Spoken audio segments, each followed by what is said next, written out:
காக்கும் கரை விநாயகருக்கு சரணம், பூண்டி மகானுக்கு அரோகரா.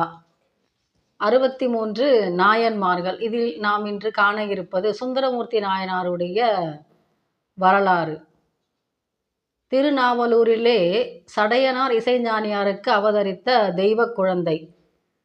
திருமுனைப்பாடி நாட்டின் அரசர் நரசிங்க முனையரையருடைய அபிமான புதல்வராய் அரண்மனையிலே செல்வாக்காய் வளர்ந்தார். அவருக்கு 7 வயதிலே உபநயனம் செய்வித்தார்கள்.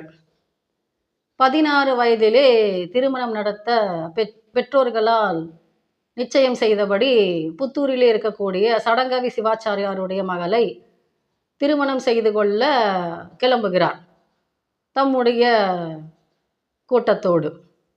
அப்போ என்ன நடந்தது? சென்ற அத்தியாயத்தில் பார்த்தோம். உம்மோடு ஒரு வழக்கு இருக்கிறது எனக்கு அப்படின்னு சொல்றாரு சிவபெருமான். அங்கே அவர் என்ன நிரூபிக்கிறார்? நீர் எனக்கு அடிமை அப்படின்னு சொல்லிட்டு திருவெண்ணெய்நல்லூருக்கு கூட்டிக் கொண்டு செல்கிறார். அங்கே திருவருட்துறை என்னும் கோவிலிலே அருட்காட்சி கொடுக்கிறார். அங்கே அவர் என்ன பாடுகிறார்? பித்தா பிறை சூடி பெருமானை அருளாளா என்று தொடங்கக்கூடிய தம்முடைய முதல் தேவார பாடலை பாடுகிறார். இதுவரை பார்த்தோம். இப்பொழுது என்ன நடக்கிறது? மணக்கோலம் தாங்கிய அந்த தோற்றத்தோடையே அவர் கிளம்புகிறார். ஒவ்வொரு ஸ்தலமாக சென்று இறைவனை வழிபட்டு தேவார பாடல்களை பாட வேண்டும் என்பது சிவபெருமானுடைய விருப்பம். அதற்காகத்தான் தமக்கு இந்த பிறவி என்பதை அவர் உணர்ந்து விட்டார். கிளம்புறாரு சுந்தரமூர்த்தி நாயனார். திருவதிகை என்று சொல்லக்கூடிய அட்ட விரட்டான தலத்துக்கு வருகிறார். அந்த ஸ்தலம் சிறப்பு மிக்கது. திருநாவுக்கரசர் உழவார பணி செய்த திருத்தலம் அது. அங்கே சுந்தரமூர்த்தி நாயனார் ஒன்று நினைக்கிறார்.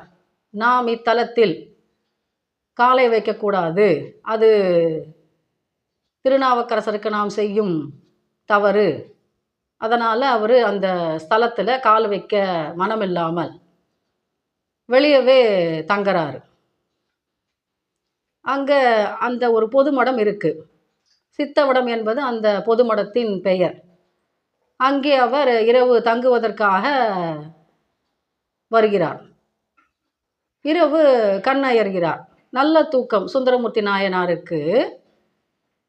அது பொதுமடம்னு சொன்னோம் இல்லையா? அங்கே யார் வேணாலும் வழிபோக்கர்கள் வந்து தங்கலாம் அல்லவா? அம்மாதிரி ஒரு முதியவர் வந்திருந்தார். என்ன செய்கிறாரு பாருங்க. அவர் சுந்தரமூர்த்தி நாயனார் படுத்திருக்கக்கூடிய அருகிலேயே அவர் என்ன செய்கிறாரு? படுத்துக்கிறாரு. வேற ஒன்று செய்கிறாரு. தம்முடைய கால் அவருடைய தலை மீது படும்படியாக படுத்துக்கொள்கிறார். எழுந்து பார்க்கிறார் சுந்தரமூர்த்தி நாயனார். ஐயா பெரியவரே, தங்களுடைய கால் என்னுடைய முடி மீது படுகிறது, தள்ளி படுங்கள் ஐயா அப்படின்னு சொல்கிறாரு கனிவாக. அப்போ அந்த முதியவர் சொல்கிறார், ஐயா எமக்கு தள்ளாத வயது, தெரியாமல் பட்டுட்ருக்கோம், சரி நான் பார்த்து தூங்குறேன் அப்படின்னு திரும்பவும் தள்ளி படுக்கிறாரு. திரும்பவும் கண்ணயர்கிறார் சுந்தரமூர்த்தி நாயனார். சிறிது நேரம் கழித்து என்ன நடக்குது? மறுபடியும் கால் படுது. திரும்பவும் அவர் அழைச்சி கேட்குறாரு, ஐயா நான் முன்னமே சொன்னேனே, நீங்கள் கவனிக்கலையா? திரும்பவும் கால் படுது ஐயா என்னுடைய தலை மீது அப்படின்னு சொல்கிறாரு. ஐயா தெரியாமல் நடந்துருச்சு அப்படின்னு சொல்கிறாரு. பாருங்க, இந்த சம்பாஷணை, இந்த கான்வர்சேஷன் விடுகிற வரையில் நடக்கிறது. கொஞ்சம் வருத்தம்தான் சுந்தரமூர்த்தி நாயனாருக்கு. ஏன்னா நிம்மதியாக உறங்கலாம் என்று பார்த்தார். ஆனால் இங்கே என்ன நடக்குது? அந்த முதியவர் உறங்க விட மாட்டேன்றாரு. விடியும் பொழுது திரும்பவும் கால் படுகிறது. அப்பொழுது சுந்தரமூர்த்தி நாயனார் கேட்கிறார், ஐயா ஏன் இப்படி தொந்தரவு செய்கிறீங்க அப்படின்னு. அப்போது அந்த முதியவர் சொல்கிறாரு, சுந்தரா நீ என்னை உணரவில்லையா? நான் யார் என்று உனக்கு தெரியவில்லையான்னு சொல்கிறாரு.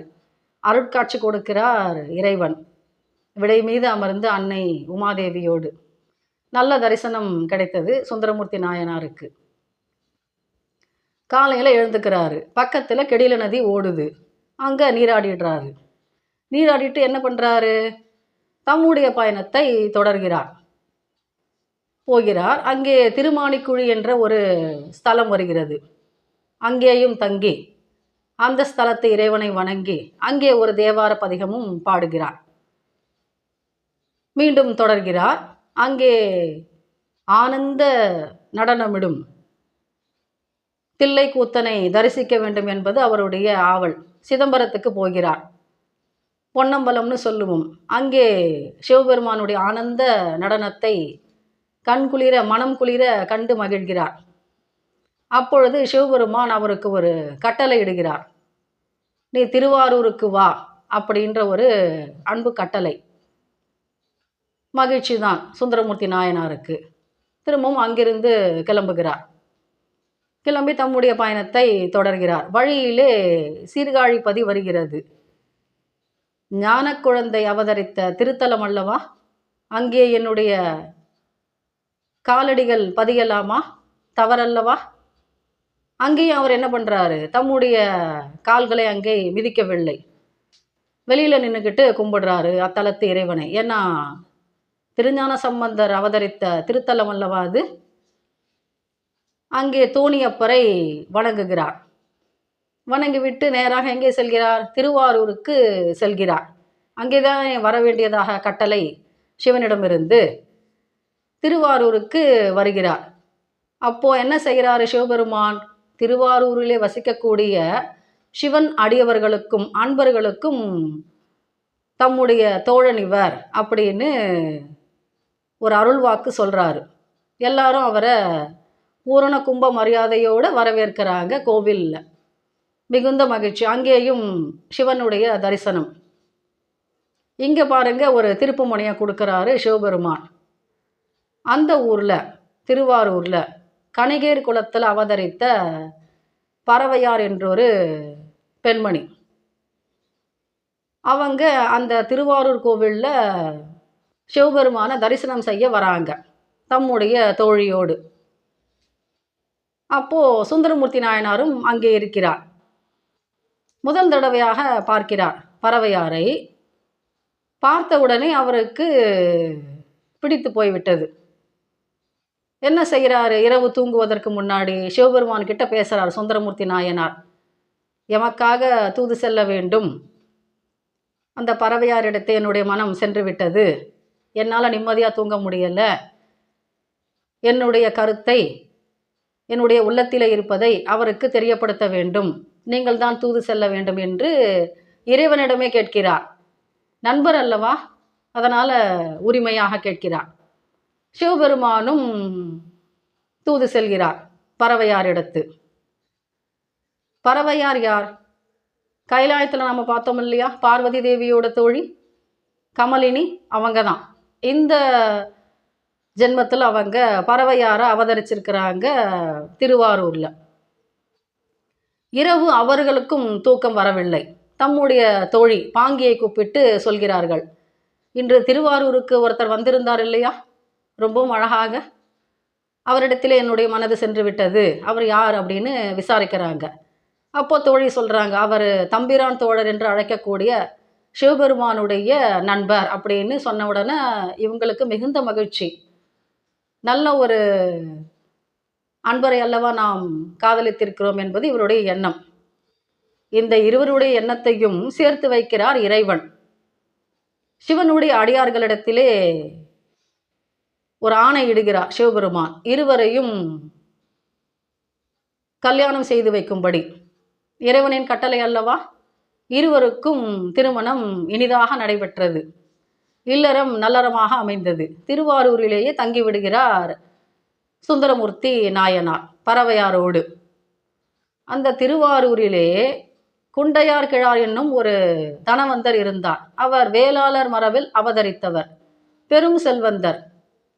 அவருக்கு சுந்தரமூர்த்தி நாயனார் மீது மிகுந்த பக்தியும் அன்பும், சிவன் மீதும் பக்தி. என்ன செய்கிறாரு, பெரும் செல்வந்தர்னு சொன்னோம் இல்லையா, நெல்மணி மூட்டைகளையும் பருப்பு வகைகளையும் தானிய வகைகளையும் என்ன செய்கிறாரு, சுந்தரமூர்த்தி நாயனாருடைய இல்லத்திற்கே சென்று கொடுக்குமாறு பணியாட்களை வேலை வாங்குவார். ஆனால் என்ன ஆச்சுது, தொடர்ந்து சில காலமாக மழை இல்லை. பயிர் பச்சைகள் எல்லாம் கருகிவிட்டன. அப்போது தானியம் கொடுக்க முடியாமல் போய்விடுச்சே சுந்தரமூர்த்தி நாயனாருக்கு அப்படின்ற ஒரு வருத்தம். அந்த வருத்தத்தோடையே தூங்கப் போகிறார் குண்டையார் கிழார். அப்போது கனவுல சிவபெருமான் தோன்றி சொல்கிறார், எம்முடைய அன்பனுக்கு யாம் நெல் மூட்டைகளை கொடுத்தோம், உம்முடைய வீட்டின் முன்னே குவிந்து கிடக்கிறது, கொண்டு போய் கூடு அப்படின்னு கட்டளையிடுறாரு. இவர் விடியற்கால வேலை எழுந்து வந்து பார்த்தாக்கா ஆச்சரியப்படுறாரு. நெல் மூட்டைகள் எப்படி இருக்கின்றன? வானை மறைத்து கொண்டு அடுக்கி வைக்கப்பட்டிருக்கின்றன. எந்த பணியாளை கொண்டு சேர்ப்பிக்க முடியும் இவ்வளவு நெல் மூட்டைகளை?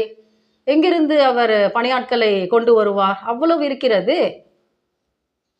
அவருக்கு ஒரு யோசனை, எப்படி கொண்டு போய் சேர்க்க முடியும் என்று. அதற்கும் வழி செய்கிறார் இறைவன்.